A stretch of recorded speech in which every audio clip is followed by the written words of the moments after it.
Welcome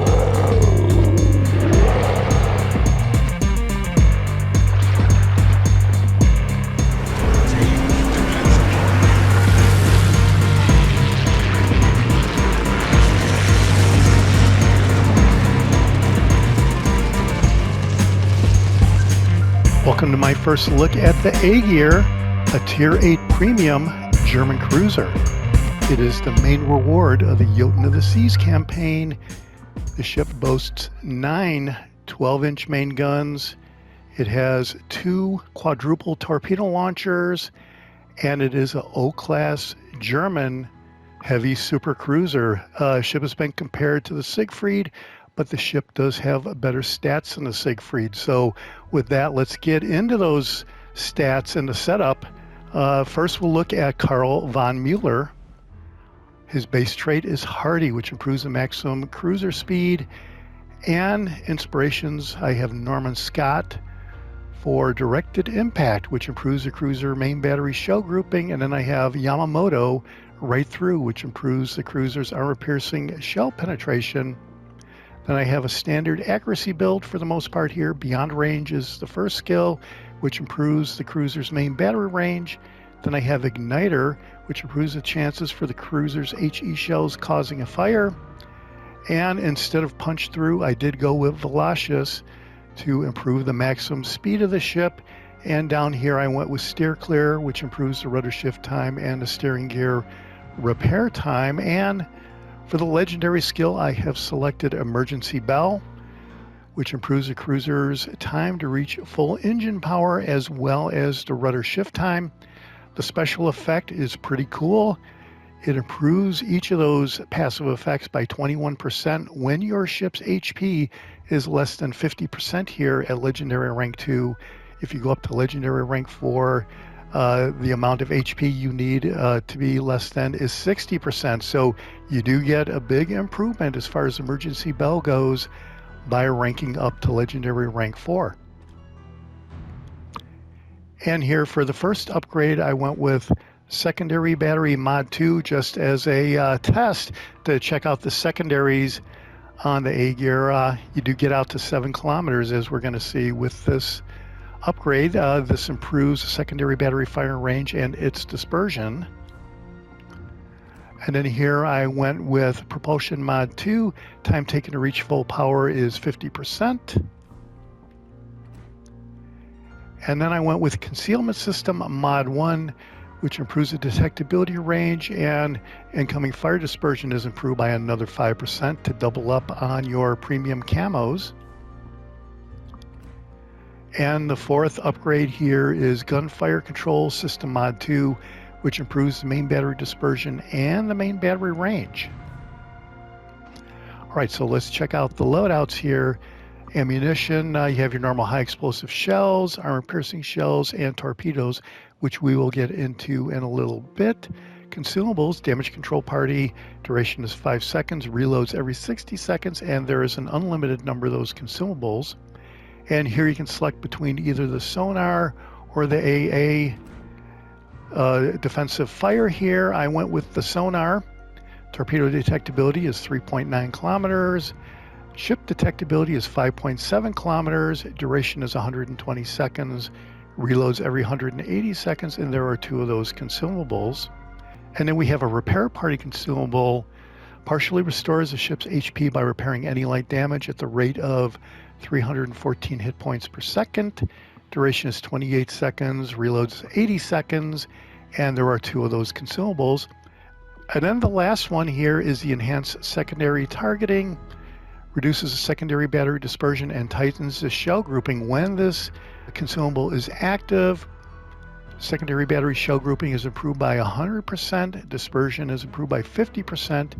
Duration is 30 seconds, reloads every 160 seconds, and there are 3 of those consumables. And this is probably why I wanted to check out the secondaries on the Ägir. And I'm not running any boosters, but that could change during a battle. Ship comes with a Type 9 Premium Permanent Camouflage. See detectability range and incoming dispersion is 4.5% respectively. And you do get a cool Ägir flag, which I am running that flag. Looks pretty cool. All right. Specs, survivability hit points is 62,850, and I think that's pretty high for a cruiser. That's up there around some battleships. Armor is 16 to 360 millimeters. Pretty good torpedo damage reduction at 37%. Artillery, you have 9 guns, 305 millimeters, which is 12 inches. Firing range is 18.7 kilometers with this setup, and that is pretty good for a cruiser. They reload every 20 seconds. Traverse time is 30 seconds. HE shells have a maximum of 3,600 with a 30% chance of setting fire. Armor piercing maximum is 9,100. And then here the secondaries, maximum range is 7.2 kilometers, reloads every 3.6 seconds. And they are HE shells with a maximum of 1,500 with an 8% chance of setting fire. Torpedoes, you have 2 launchers of 4 torpedoes each. They reload every 90 seconds. Traverse time is 7.2 seconds. Maximum damage is 13,700. Range is 6 kilometers. They are defensive torpedoes. Speed is 65 knots. Defensive AA, looks like you can clear the sky here with the Ägir. Maneuverability, maximum speed is 36 knots, which is pretty good. You can outrun probably quite a few destroyers with this ship. Turning circle radius is 880 meters. Rudder shift time is not that great, but we didn't build for an agile build. It's 12.5 seconds. Concealment, detectability range by sea is 11.9 kilometers. Range by air is 7.5 kilometers. And if you're firing into smoke, it is 10.6 kilometers.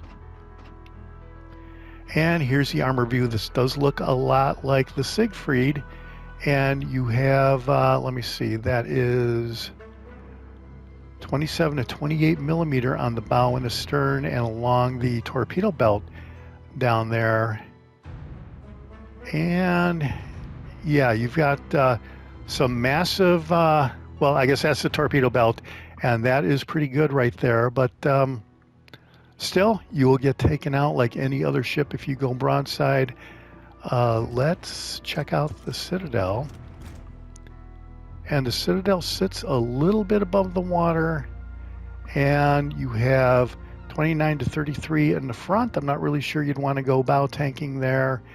And here the Citadel is 34 to 75 on the side. So you definitely have to watch going broadside against battleships, especially. Got a little bit of help there in the front. And yeah, so bottom line, don't go broadside. And if you do, try to maintain some kind of a decent angle. Overview, tough, above average base HP, and yes, 63,000 basically is a pretty high HP for a cruiser. Big guns, armed with high caliber main battery guns, secondary reach, above average secondary battery range, and like I said before, this is why I built a little bit into the secondaries here on the Ägir, which was one of the variants for the project of a high-speed, super heavy O-class cruiser with excellent armor protection and armament of 9 12-inch 305 millimeter main battery guns. Year of design was 1945, and doesn't look like there were any ships in the series. All right, well, that's it for the setup of the ship and the commander. Let's go out in a standard battle and check out some highlights. All right, we are in crash zone, and look at that. Another Ägir, a Petro, Hayate, Goering, Des Moines, Musashi, Ruprecht, and a couple Yamatos. There is danger all over the map here on the red team. So we do have our work cut out for us here. Yeah, I'm running the community contributor camo. I thought I would do that. Oh, check this out. Yeah, the frag camo does look pretty cool on the Yamato. I got to think about that. Except I don't know if I want to give up my Golden Week camo. But anyway, as far as the community contributor camo goes, I figured I would run the community contributor camo during the month that the ship comes out, and after the update is over with, then I'll go back to the default camo that comes with the ship. So that is the initial plan on the camo and why I'm running the community contributor camo, even though the ship does come with premium permanent camouflage. Alright, so it looks like my teammates are abandoning A, and that's a great start right there, but got to deal with it. There is a Des Moines up there, and he is trying to sneak out from behind the island. He doesn't see us yet, and we're going to take a shot at him, but I do know that he does have a really quick reverse, and here you go. As soon as I fire my main guns, he backs up, and I'm going to be lucky to get a hit. And wow, a Citadel hit right off the bat like that on that Des Moines. So good thing that guy backed up. Who knows how many more Citadel hits we would have gotten. And with Muller, with Scott and Yamamoto for inspirations, we are definitely packing the armor-piercing capabilities here. All right, so we're taking some shots at the Musashi. We're going to stay behind the island and stay hidden, and you can see the Des Moines is within the range. The island indicator is not up. It's popping up and going back down, and I think that guy's trying to decide which way he wants to go, and he's going the wrong way. So don't have a shot on him, but we will square that away in a few minutes later on in the match. There is a Musashi, and yeah, we're going to try to get him before he goes behind the island. And yeah, next shot is too late. A bunch of shatters anyway and ricochets, so nothing good happening there on the Musashi with the armor piercing. Alright, so we're just going to wait and look around. See there, I'm checking out the torpedoes, and I think there's a 9-kilometer range on these torpedoes. There's the Petro. He's just sitting there, and the ship will devastate battleships, but I do think it has its own problems. Like if it's out in the open water like that, I don't think it really does very well. I don't have one, so I don't really know for sure. Just kind of what I've heard, and we're going to try nailing the guy with some of our armor-piercing shells. He's now he's starting to back up, so that is awesome. Should have aimed way behind him. We did get 2 ricochets though. So all right, so one of my teammates did come back over by A, and he starting to capture A and fired some torpedoes. Look like at that Des Moines. So yeah, I'm checking out the range of the torpedoes right there real quick. That screen's flashing. Kind of weird to see the screen flash like that, but that's basically what I was doing, was taking a quick look at the torpedoes. So we're going to come around here and help our teammate and try to take out the Des Moines. We do have HE loaded because that was my next option on the Musashi there, but yeah, we're going with HE on the Des Moines. As soon as the Des Moines gives us a broadside, we are going to switch to armor piercing, and we're going to look to take this guy out. He's about half health, and we are not going to go out in the open water because the Des Moines can really devastate the opposing ships, whether it starts fires like you just saw there, or with its own armor piercing shells, which are pretty devastating. But he's sticking with HE right now, and after this shot we did switch over to armor piercing. So yeah, we're going to take 1 salvo here, and that's going to be all that it's going to take here to take out the last third of this guy's health. This guy is a complete sitting duck right here. But even still, I'm going to be looking to get torpedoes in the water just in case. But yeah, all these shells completely obliterate that guy. 2 Citadel hits, and first destroyed ship of the match. There's a Hayate throwing some torpedoes our way, and we're going to get out of the way with no problem, but we can't see him at the moment. And yeah, not really that sure about blind firing in that situation. Don't really have anything to lock on or a previous location to lock on. So we are going to come around here and look to close up on that smoke screen though, and yeah, try to capture A. Actually, here comes some more torpedoes, and if you saw my update aftermath video, The Ägir had no problem maneuvering around incoming torpedoes just like this. I have moved on from the Agile build, and yeah, we get hit with one torpedo, and that is big time. 14,000 damage right there on that torpedo hit. So that was kind of costly. If a couple of those would have hit, that would have been a big time problem. And we are down in the match. Look at that. 377 for the red team and 155 for the blue team. So the match is halfway over with at this point.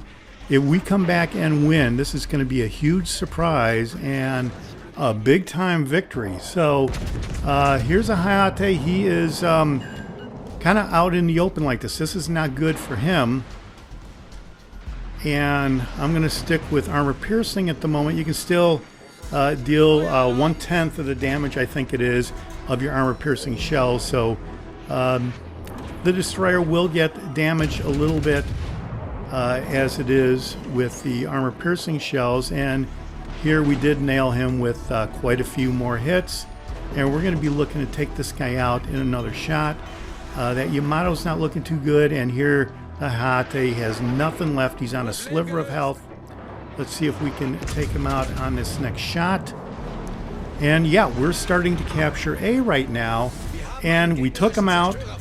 Pretty accurate guns right there. And I am going to drift behind this island before people can start shooting at me and reset me. And I think that's what happened right there, is I did get reset one time by that errant shell coming from in front of me. I'm not really sure what that was. I think there's a Musashi over there, as we're going to see here in a little bit. And here's the emergency bell that we have going, and that activates when we are below 55% of our health is when the emergency bell will activate, and that gives you the extra acceleration and extra rudder shift time. As you rank up your legendary skill, the amount of HP that you need is you can have more health and activate emergency bell with a higher legendary skill. Here I've waited until the Yamato is going behind the island before I take a shot at him, so I don't have to worry about him getting a salvo at me. And here this is kind of evened up a little bit. Even though it's 2 bases to 1 base, there is one ship left, and we are going to go over toward B over here and that island where that guy went behind, and we're just going to march right in and try to take him out with our torpedoes or whatever we have to end the match. And at this point, even ramming him would be a good option. And whoa, that guy has full health. That is not what you would call ideal right there. In fact, that is kind of that's not great. That the only plus is we do have 3 ships versus 1. So, and B is almost captured already. So yeah, looking good. We're going to get another captured flag here, and we're going to rack up the XP is what I'm trying to say. And here I'm using the torpedo to gauge the direction that the Yamato is moving in, even though the indicator for the Yamato behind the island is not really moving around much. You can see that when you lock on him with a torpedo, you definitely get a sense of the direction of the ship. And we are going to go in that direction, and we are going to just run right in here at full speed, assuming we can capture the base first. It looks like we're going to be able to do that. But yeah, look at that. We do have a bunch of flags going, and that has to be a lot of XP. So I'm not really sure if we're going to end up in first place, but looks like it's going to be a win. And oh, maybe it won't be a win, because 3.5 minutes left. We are down 289 to 486. So I'm tempted to just sit here and wait, but I'm afraid if the Yamato takes out my teammate, that is going to shift things too much. Well, here, no, we've got 2 bases captured, so maybe it'll be okay. But hey, I'm trying to do a highlight video here, so we're going to go for it and see what we can do. Maybe it'll be pretty exciting. Yeah, look at that. Now B is not captured, and it's 1 for 1 as far as XP from the bases. So we are not going to win if we don't take this guy out, because they are too far ahead. They've captured too many bases too early, and we're too late in responding. So we have to come in here and try to take this guy out. And it looks like my teammate is doing, well, he's doing some good battling with the Yamato right there. But wow, it's looking like he is going to be gone in a little bit right here. And this is my only chance to win the match, I think, is to come around and take that torpedo shot and move around and get the Yamato with the other rack of torpedoes is the idea right here. And yeah, we are just gonna keep chunking them. And look at that, looks like he's kind of turning into those torpedoes. That's awesome. 2 torpedoes miss, 3 torpedoes miss, and luckily the 4th one gets him. And he is way down now, and we take him out. Looks like we took him out, but I think my teammate got the destroyed ship, and that is the end of the match. That was a pretty exciting ending, I gotta say, for that that match in Crash Zone. All right, well, check it out. That is a big-time victory on the Ägir. 427,000 credits, 86,000 battle performance, total damage on 59 main gun hits, a torpedo hit, 2 destroyed ships, 3 citadels, bunch of captured bases. We even got a couple secondary hits there. Wow, check that out on the cruiser. All right, so let's see how we did on the team result. I expect some pretty big time XP here, and 2,600 is pretty good, but my teammate in the Yamato there, hats off to him with 3,100 XP on 3 destroyed ships. Good game all around. All right, there you go. That's it for the first look of the Ägir and Muller commanding. That was a pretty decent performance, I gotta say. And if nothing else, you got to see a little bit about the ship. It didn't really perform all that bad at all. 3 Citadel hits, it'll definitely start fires, and it will definitely take care of business. So look out if you're in a battle with the Ägir. Let me know what you think down below. This is the Jaguar, and I'll see you on the high seas. Thanks for watching. Hit subscribe if you like it.